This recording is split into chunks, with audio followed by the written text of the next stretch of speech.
kalau kita hidupnya qanaah dan tidak ingin mengejar sesuatu secara berlebihan, kita lebih mudah bahagia. Kenapa? Karena kebahagiaan itu lebih mudah dicapai dan lebih mungkin dinikmati. Ini seperti orang yang bilang bahwa bahagia itu ya sekarang dan saat ini. Dengan cara apa? Menerima dan mensyukuri apapun yang sedang kita hadapi dan kita miliki sekarang. Ini yang disebut hidup sederhana. Membiasakan diri hidup sederhana, kata Epikuros, membuat kita sehat dan membuat kita lebih berani menghadapi perubahan. Jadi ini menariknya hidup sederhana. Kadang-kadang kita itu kan secara tidak sadar hidup berlebihan.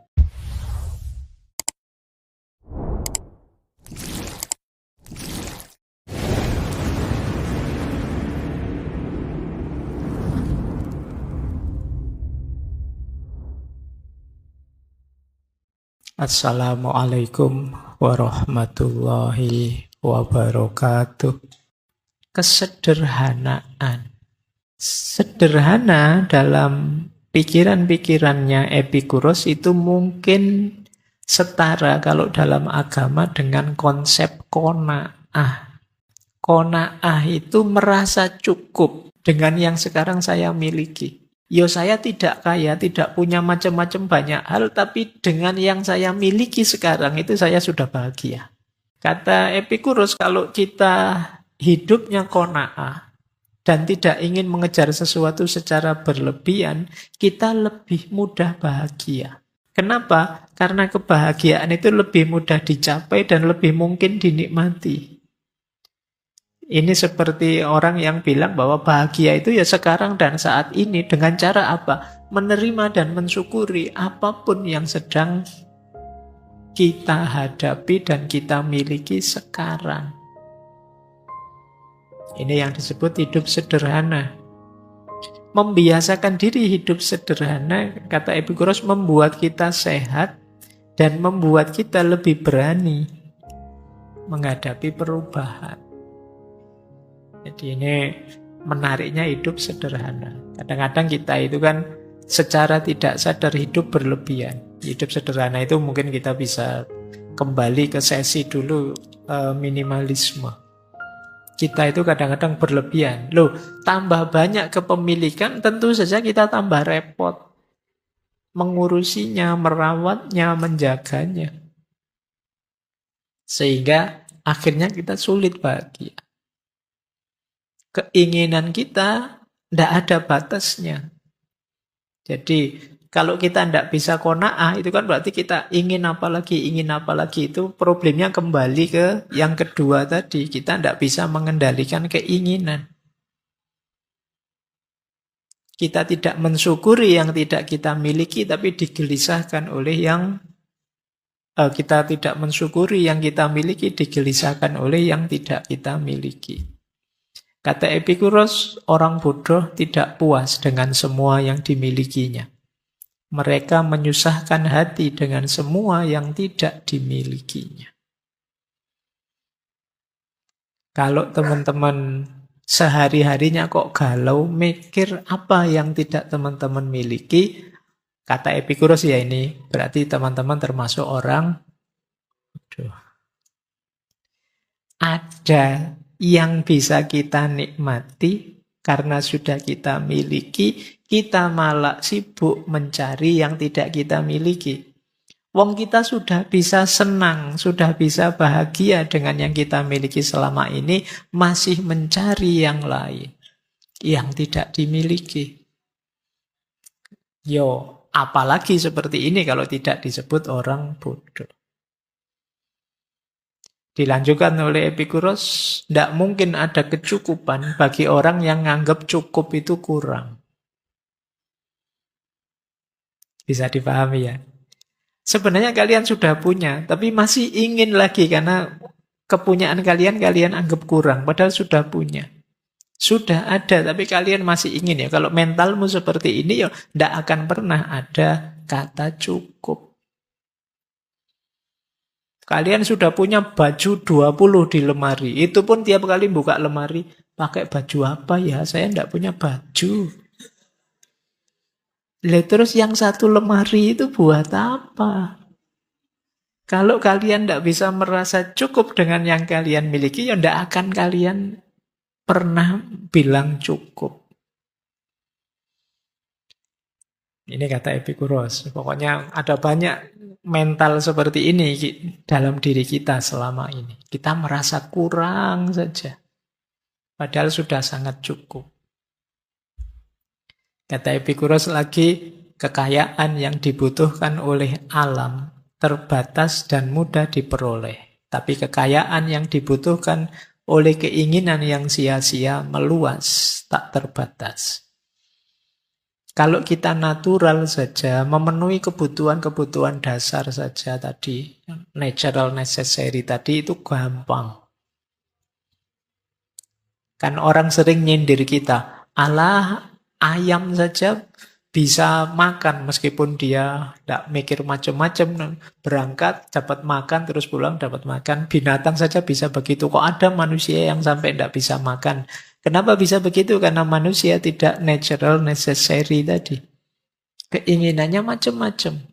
Kalau kayak binatang yang fokus natural necessary saja, yang dia inginkan basic dalam hidupnya pasti dapat.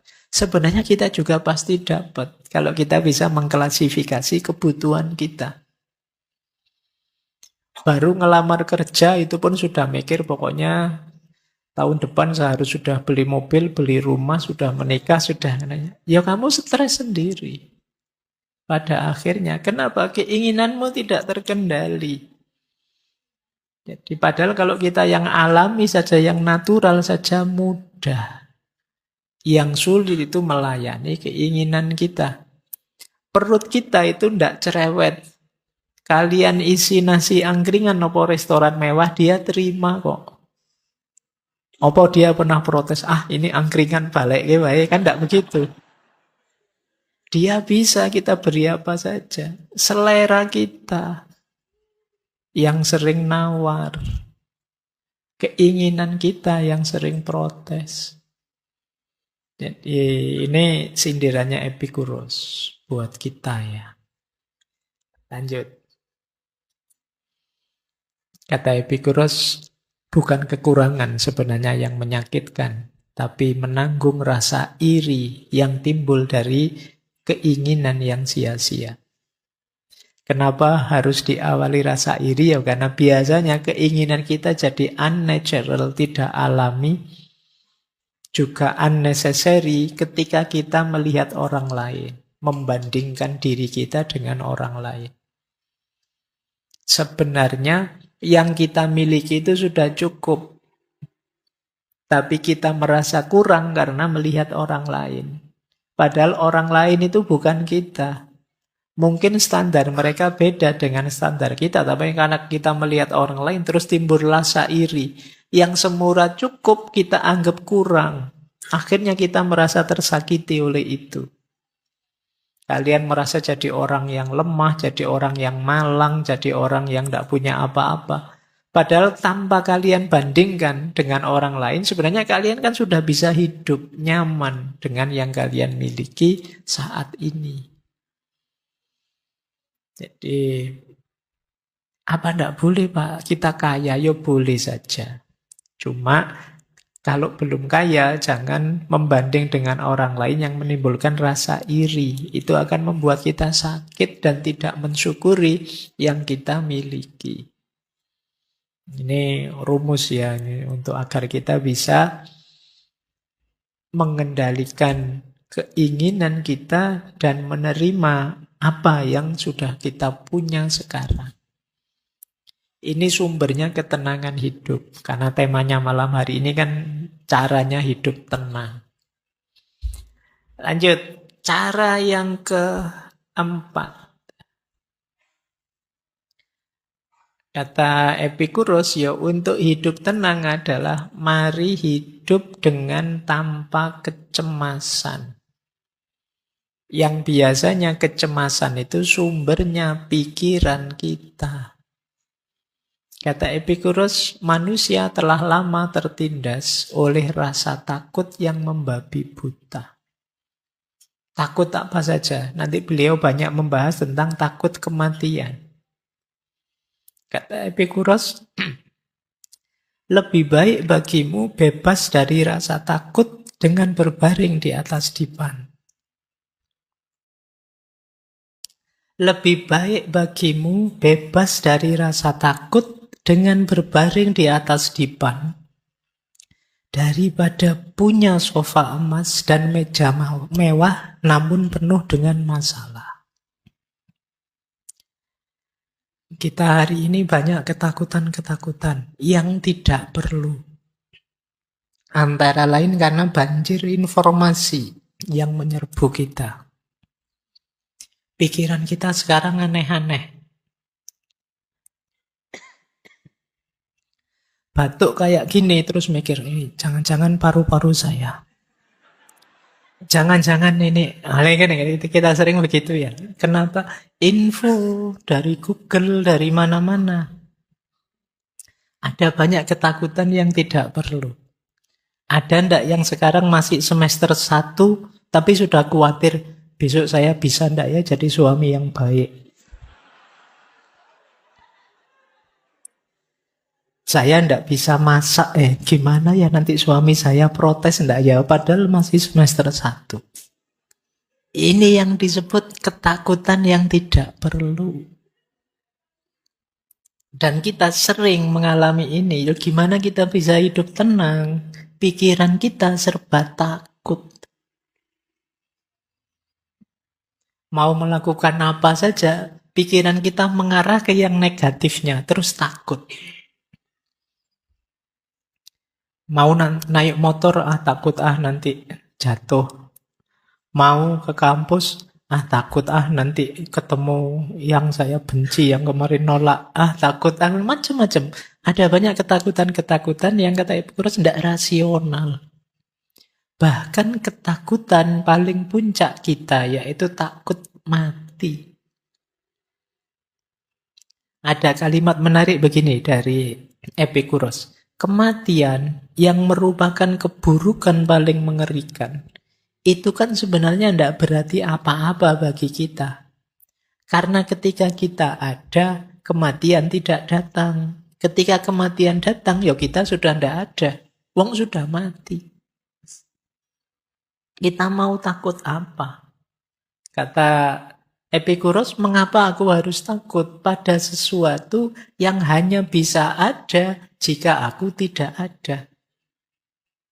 Kematian itu kan kita sudah mati. Kalau kita sudah mati ya sudah kita tidak ada. Kalau kita tidak ada ya apa yang kita takuti? Nanti memang di beberapa tulisannya Epikuros itu ada pandangan bahwa akan lebih kondusif, hidup kita lebih tenang kalau kita nganggap bahwa ya kematian itu babak terakhir dalam hidup kita. Kesadaran kita sebagai manusia berakhir saat kita mati. Makanya dia bilang, kalau kita mati ya ndak ada. Kalau kita ndak ada ya kenapa harus dikhawatirkan? Ada quotes yang menarik begini dari beliau.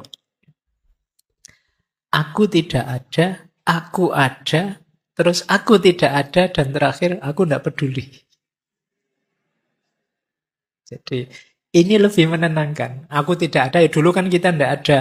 Terus lahir ke bumi, terus nanti kita mati. Dan kita mikir proses ini sampai puyeng. Harusnya akhirnya apa? Aku ndak peduli. Sudahlah, yuk menikmati hidup saja. Kalau memang waktunya mati datang, ya mati sajalah. Ndak apa-apa, memang sudah waktunya. Jadi ini kan kepastian yang ndak bisa kita elakkan. Ya sudah, kalau kita pas ngalami itu kan juga kita sudah mati. Jadi kalau ada yang bilang mati itu menyakitkan loh Pak. Loh, yang menyakitkan sebelum matinya. Kalau kita sudah mati ya selesai, tidak bisa merasakan apa-apa lagi, kata Epikuros. Bahkan kesadaran kita juga hilang, kata Epikuros. Makanya untuk sesuatu yang kita sudah tidak ada, ya ngapain dipikir. Kan sekarang banyak, sering kan kita dengar filsafat itu, ada itu hakikatnya tidak ada. Tidak ada itu hakikatnya dong bulan, tidak karu-karuan. Jadi kata Epikuros, sudahlah, aku tidak peduli sekarepmu. Yang lebih penting, ayo hidup tenang, ayo hidup bahagia, ayo hidup senang saja. Karena kesempatan untuk mensyukuri hidup, mencari kesenangan dalam hidup tidak terulang 2 kali. Ini maka jika aku tidak ada, terus aku ada, terus aku tidak ada, gimana tidak apa-apa, aku tidak peduli. Ini quotes dari Epicurus. Jadi maksudnya apa kata aku tidak peduli itu? Jangan terlalu dipikir.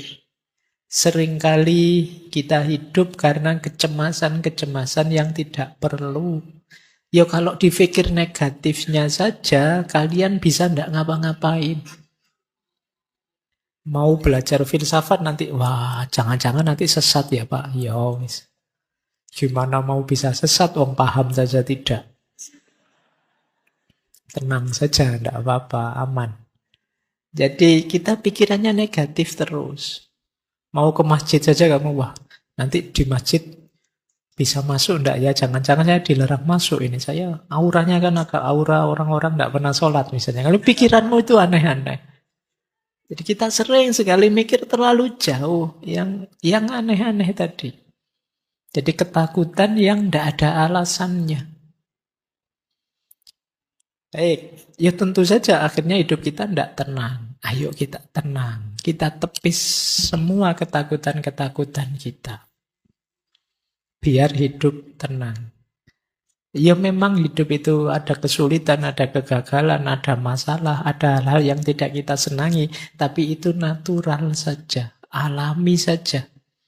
Tidak mungkin hidup kita positif, terus kadang-kadang juga negatif. Kita takuti atau tidak kita takuti, seperti itu polanya orang hidup. Oke, kita lanjutkan. Nah, ini termasuk yang beliau senangi, persahabatan. Sampai murid-muridnya pun dipanggil sahabat. Kata beliau, dari semua hal yang diperoleh kebijaksanaan untuk menghasilkan kebahagiaan hidup yang utuh, yang terbesar adalah kepemilikan persahabatan. Beliau bahkan menyebut antara perkawinan dan persahabatan itu lebih tinggi levelnya persahabatan. Persahabatan itu tingkat tulusnya lebih tinggi. Orang lebih cenderung mau berkorban, ikhlas untuk sahabatnya.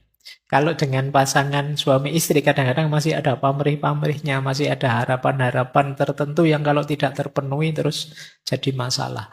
Tapi kalau dengan sahabat tidak, dengan teman tidak.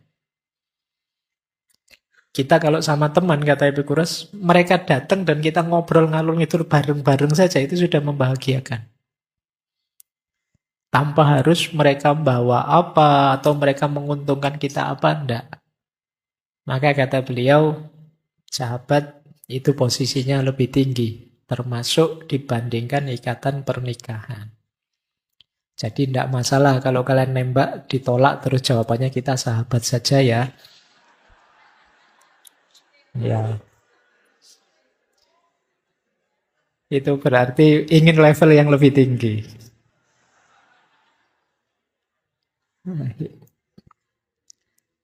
Apa manfaatnya sahabat? Anda tidak akan mengembangkan keberanian dengan menjadi bahagia dalam hubungan Anda setiap hari. Anda akan mengembangkannya dengan bertahan hidup dalam masa-masa sulit dan menghadapi kesulitan. Jadi bersama-sama dengan sahabat, bareng-bareng kita menempa diri. Jadi tidak sekedar dalam senang, tapi ketika menghadapi kesulitan. Bahkan itu kalimat terakhir itu menarik. Bukan bantuan teman-teman kita yang membantu kita, tapi keyakinan bahwa mereka akan membantu kita, itu sudah menenangkan. Saya mungkin kalah, mungkin jatuh, mungkin hancur. Tidak apa-apa, saya punya teman-teman yang apapun situasi saya, dia siap menerima saya. Ini membuat kita mantap, tenang. Jadi itu gunanya sahabat. Makanya ini mungkin agak kontras dengan yang di depan tadi, ingin hidup uzlah, tapi seandainya berinteraksi dengan orang, berinteraksilah dengan para sahabat. Ada quotes menarik bisa kalian pakai dari dia. Kita harus mencari seseorang untuk makan dan minum sebelum mencari sesuatu untuk dimakan dan diminum. Itu menarik ya, jadi cari sahabat. Jangan makan sendiri. Ya ajaklah teman. Kata Epicurus, makan dan minum tanpa teman itu sama saja dengan melahap seperti singa dan serigala. Singa dan serigala itu kan kalau makan ya kan tidak mikir ajak-ajak teman. Beda dengan binatang tertentu ya kalau makan bareng-bareng. Nah, ini quotes untuk para sahabat. Kalian jangan tenang saja kalau makan ada sahabatmu ya diajak makan. Siapa tahu dia bisa nraktir kita. Lumayan.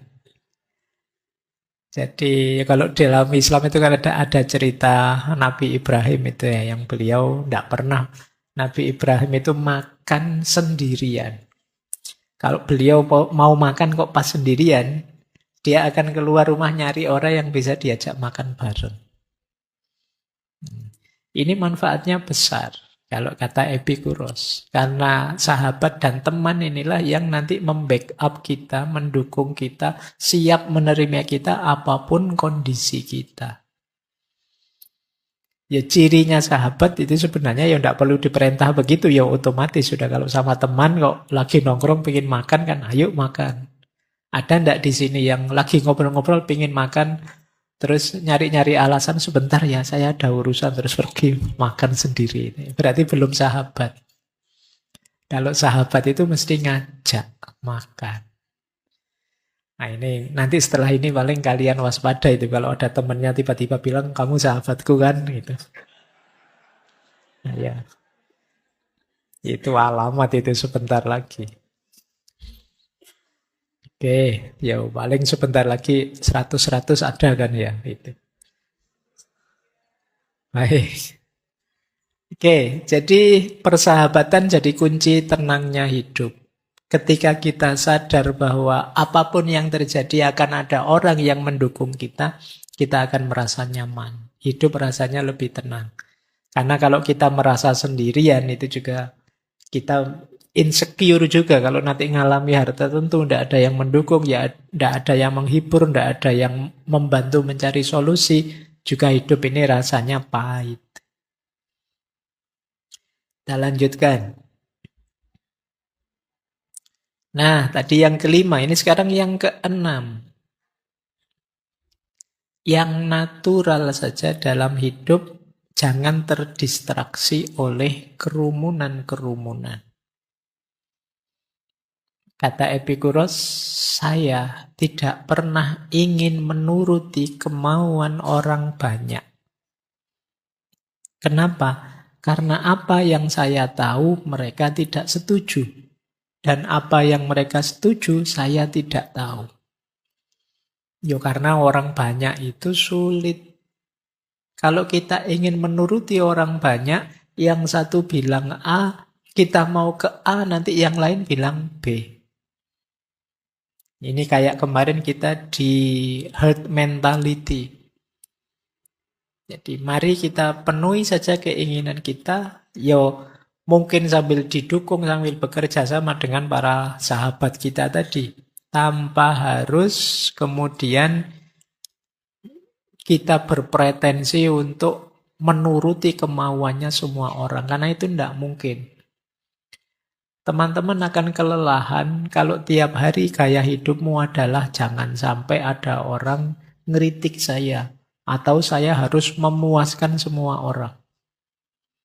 Karena ini sesuatu yang tidak mungkin. Itu kan kayak dulu loh waktu kita ada di sesinya Nasruddin itu loh.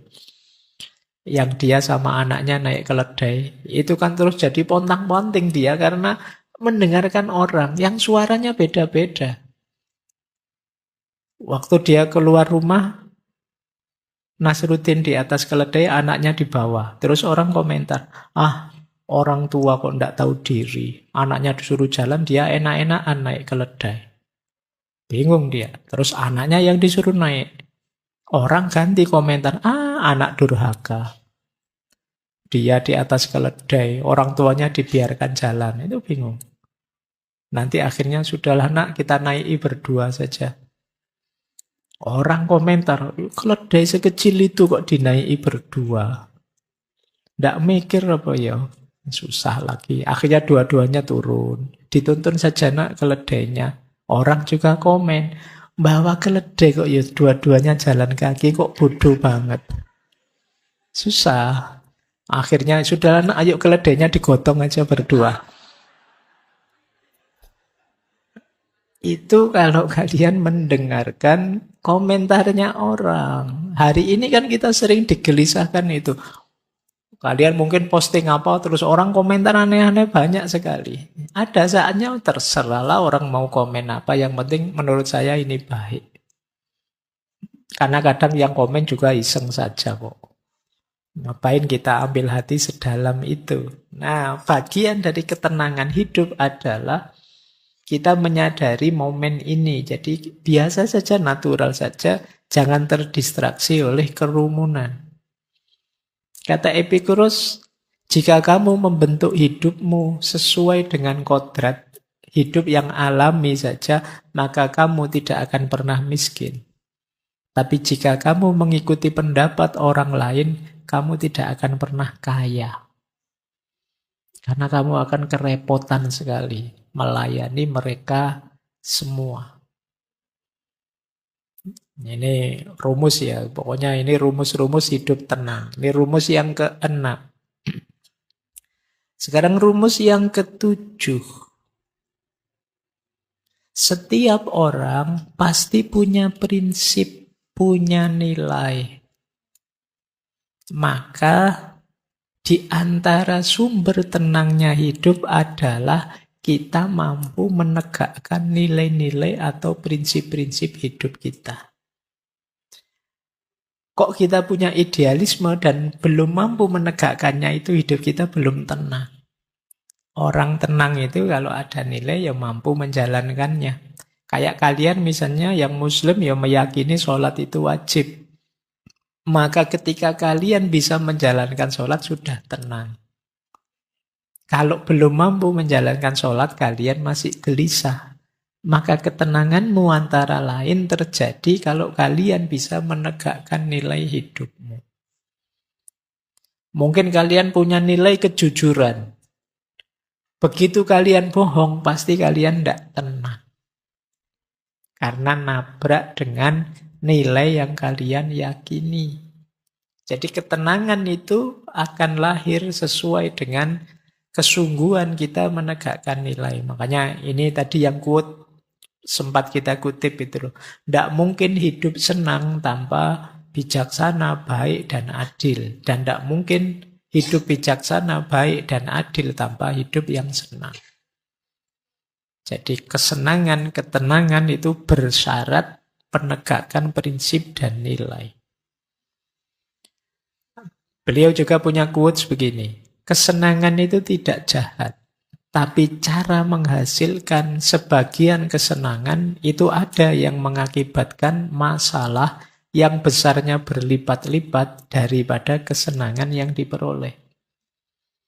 Jadi wajar saja orang mengejar kesenangan, tapi kalau kita mengejar kesenangan itu dengan mengabaikan nilai, prinsip yang kita yakini, disitulah maunya kita kesenangan, tapi jatuhnya bisa kebalikannya. Keinginan kita, ayo kita penuhi, tapi tetap tidak mengabaikan nilai. Karena kalau kita mengabaikannya, kita mungkin tidak ketemu dengan kesenangan, malah ketemu dengan masalah. Jadi rumus akhirnya kesenangan itu di sini. Makanya beliau kemudian bilang, meski kita bisa mengelak dari hukuman, tapi orang yang melarikan diri tidak mungkin bisa hidup tenang. Karena mereka akan selalu ditakuti, ketakutan akan masa yang akan datang maupun masa kini. Kadang-kadang kita melakukan kesalahan, tapi tidak ngaku. Kita salah, tapi terus melarikan diri. Jangan dikira urusannya selesai. Kita sedang mempertaruhkan ketenangan hidup. Mungkin saja seluruh Indonesia tidak tahu. Tidak ada yang tahu selain para malaikat dan Allah saja. Tapi kalian juga tahu yang melakukannya. Dan itu akan jadi ganjalan bagi ketenangan hidupmu. Maka kata Epikuros, ya tidak bisa kalian mengabaikan nilai, mengabaikan norma. Karena begitu kalian nabrak itu, pasti kalian tidak tenang. Mungkin tidak ada orang tahu, tapi kalian sendiri yang melakukannya kan tahu. Dan itu akan jadi memorimu, dan itu yang akan memblokir ketenanganmu. Kadang-kadang kalau orang melakukan kesalahan ini itu kan ada di memorinya. Kadang-kadang kalau dia mengalami kesialan apa, ketidakberuntungan apa, itu selalu disambungkan dengan kesalahannya sebelumnya. Makanya orang yang mendapatkan musibah itu kan sering mengeluhnya itu, ya Allah, apa salahku ya, apa dosaku ya. Karena memang ingatan akan salah dan dosa itu jadi memori yang menghalangi ketenangan kita. Kita was-was terus, jangan-jangan salahku, dosaku ini nanti terbalas dengan hal yang lebih pahit, lebih buruk. Jadi ketika kita mengalami kepahitan itu kita sambungkan dengan ingatan kita akan dosa dan kesalahan kita. Nah, jadi kalau ada teman-teman ini, kita semua kan kadang punya aib yang ingin kita tutupi, punya dosa yang tidak ingin kita ceritakan ke siapa-siapa. Tapi jangan lupa, kalau kita tidak ingin bersih-bersih diri, kita hanya menyangkal saja. Dosa itu, salah itu, ya pada saatnya kita sedang mengorbankan ketenangan kita. Hidupmu tidak akan tenang. Ini mungkin teori yang banyak dipakai di drama-drama itu kan, kalau pas gegeran, ya kamu menzolimi aku sampai segininya, tunggu saja, ingat-ingat saja. Nih, kamu tidak akan tenang hidupmu.